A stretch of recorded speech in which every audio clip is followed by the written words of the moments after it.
नमस्कार, मैं हूं स्वाति वर्मा। आप देख रहे हैं पब्लिकेशन न्यूज। आज 2 अक्टूबर है। हम हमारे राष्ट्रपिता महात्मा गांधी की जयंती के स्वरूप में ये दिन मनाते हैं। राष्ट्रपिता महात्मा गांधी आज़ादी के महानायक थे। महात्मा गांधी द्वारा राष्ट्र और मानवता के लिए किए गए उनके योगदान के प्रति देश कृतज्ञता ज्ञापित कर रहा है। मान्यता थी कि ब्रिटिश साम्राज्य का सूरज कभी अस्त नहीं होता था, लेकिन राष्ट्रपिता महात्मा गांधी के नेतृत्व में चला आज़ादी का आंदोलन उनके सूर्य को अस्त करने में सफल रहा। प्यार से लोग उन्हें बापूजी भी बुलाते हैं।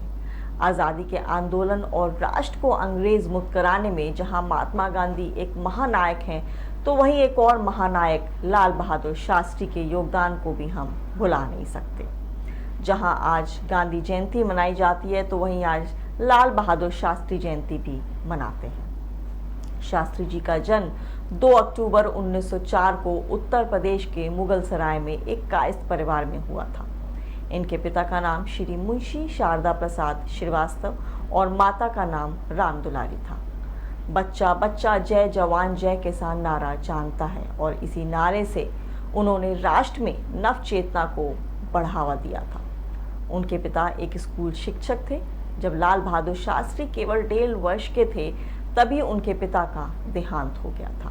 उनकी माँ अपने बच्चों के साथ अपने पिता के घर जाकर बस गई थी। आपको बताते चलें कि काशी विद्यापीठ से शास्त्री जी ने संस्कृत में स्नातक किया। 1928 में उनका विवाह मिर्जापुर निवासी गणेश प्रसाद की पुत्री ललिता से हुआ। ललिता और शास्त्री जी की 6 संतानें थीं। संस्कृत भाषा में स्नातक स्तर तक की शिक्षा समाप्त करने के पश्चात वे भारत सेवा संघ से जुड़ गए और देश सेवा का व्रत लेते हुए यहीं से अपने राजनीतिक जीवन की उन्होंने शुरुआत की। शास्त्री जी सच्चे गांधीवादी थे, जिन्होंने अपना सारा जीवन सादगी से बिताया और उसे गरीबों की सेवा में लगाया। सादगी, सदाचार, शुचिता व कर्तव्य निष्ठा के प्रतीक पुरुष थे शास्त्री जी। सबसे पहले 1929 में इलाहाबाद आने के बाद उन्होंने टंडन जी के साथ भारत सेवा संघ की इलाहाबाद इकाई के सचिव के रूप में काम करना शुरू किया। इलाहाबाद में रहते हुए ही नेहरू जी के साथ उनकी निकटता बढ़ी। इसके बाद तो शास्त्री जी का कद निरंतर बढ़ता ही चला गया और एक के बाद एक सफलता की सीढ़ियां चढ़ते हुए वे नेहरू जी के मंत्रिमंडल में गृह मंत्री के प्रमुख पद तक जा पहुंचे। और इतना ही नहीं, नेहरू जी के निधन के पश्चात भारतवर्ष के प्रधानमंत्री भी बने। लाल बहादुर शास्त्री भारत के दूसरे प्रधानमंत्री थे। वह 9 जून 1964 से 11 जनवरी 1966 को अपनी मृत्यु तक लगभग 18 महीने भारत के प्रधानमंत्री बने रहे। उनके कार्यकाल में 1965 का भारत पाक युद्ध शुरू हुआ था। इससे 3 वर्ष पूर्व चीन का युद्ध भारत हार चुका था। शास्त्री जी ने अप्रत्याशित रूप से हुए इस युद्ध में राष्ट्र को उत्तम नेतृत्व प्रदान किया और पाकिस्तान को करारी शिकस्त दी। पाकिस्तान के आक्रमण का सामना करते हुए भारतीय सेना ने लाहौर पर धावा बोल दिया। इस अप्रत्याशित आक्रमण को देख अमेरिका ने लाहौर में रह रहे अमेरिकी नागरिकों को निकालने के लिए कुछ समय के लिए युद्ध विराम की मांग की।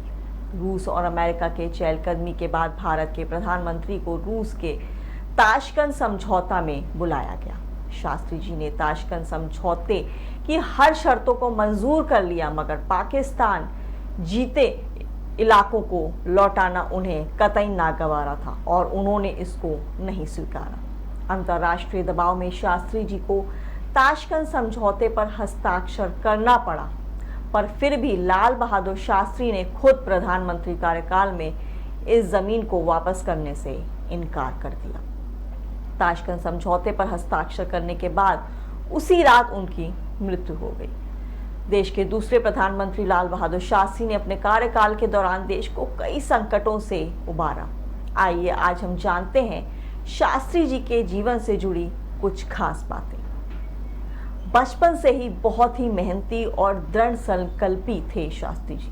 बचपन में कई मील की दूरी नंगे पांव से ही तय कर विद्यालय जाते थे। यहाँ तक कि भीषण गर्मी में जब सड़कें अत्यधिक गर्म हुआ करती थीं, तब भी उन्हें ऐसे ही जाना पड़ता था। वहीं धैर्य और संघर्ष के प्रतिरूप थे शास्त्री जी। भारत की स्वतंत्रता की लड़ाई में उन्होंने 9 साल जेल में काटे। कायदे, कानून और नियमों के बहुत ही पक्के थे शास्त्री जी। स्वतंत्रता की लड़ाई में जब वह जेल में थे तब उनकी पत्नी चुपके से उनके लिए 2 आम छिपा कर ले आई थी। इस पर खुश होने के बजाय उन्होंने उनके खिलाफ ही धरना दे दिया था। शास्त्री जी का तर्क था कि कैदियों को जेल के बाहर की कोई चीज खाना कानून के खिलाफ है। वहीं शास्त्री जी जात पात के बिल्कुल खिलाफ थे और इसीलिए उन्होंने अपने नाम से श्रीवास्तव सरनेम हटा दिया था। श्रीवास्तव हमेशा हमेशा के लिए हटा दिया और अपने नाम के आगे उन्होंने शास्त्री लगा दिया। इसके पश्चात ही वो शास्त्री शब्द लाल बहादुर के नाम का पर्याय ही बन गया। वहीं लोभ, लालच उनमें बिल्कुल भी नहीं था और अत्यंत ही सादगी से करते थे अपने जीवन को निर्वाह। अपनी शादी में उन्होंने दहेज लेने से साफ इनकार कर दिया था, लेकिन ससुर के बहुत जोर देने पर उन्होंने कुछ मीटर खादी का दहेज लिया। शास्त्री जी ऐसे पहले प्रधानमंत्री थे जिन्होंने महिलाओं को बढ़ावा देने के साथ उनको आत्मनिर्भर बनाने का सबसे बड़ा प्रयास किया। 15 अगस्त 1947 को वे पुलिस और परिवहन मंत्री बने। शास्त्री जी के कार्यकाल के दौरान ही पहली बार महिला कंडक्टरों की नियुक्ति की गई थी। शास्त्री जी अत्यंत ही बुद्धिमान थे और बहुत ही समझदारी से निर्णय लेते थे। उन्होंने ही अनियंत्रित भीड़ प्रदर्शनकारियों को तितर बितर करने के लिए लाठीचार्ज के बजाय सबसे पहले पानी की बौछार का सुझाव दिया था। प्रधानमंत्री लाल बहादुर शास्त्री अपने छोटे कद और बेहद ऊंचे विचारों के लिए जाने जाते थे। कोई भी निर्णय हो वो निष्पक्ष लेते थे, फिर चाहे वो उनका अपना ही क्यों ना हो। इसका एक बहुत बड़ा उदाहरण है कि एक बार प्रधानमंत्री शास्त्री जी के बेटे का प्रमोशन हुआ और उन्हें नौकरी में अनुचित पदोन्नति के बारे में पता चला तो शास्त्री जी बहुत नाराज हुए। उन्होंने तुरंत पदोन्नति को वापस लेने का आदेश जारी कर दिया। ईमानदारी शास्त्री जी में कूट कूट कर भरी थी। एक बार शास्त्री जी ने कार खरीदी थी और उसका लोन लिया था। दुख की बात है कि लोन खत्म होता उससे 1 साल पहले ही उनका निधन हो गया।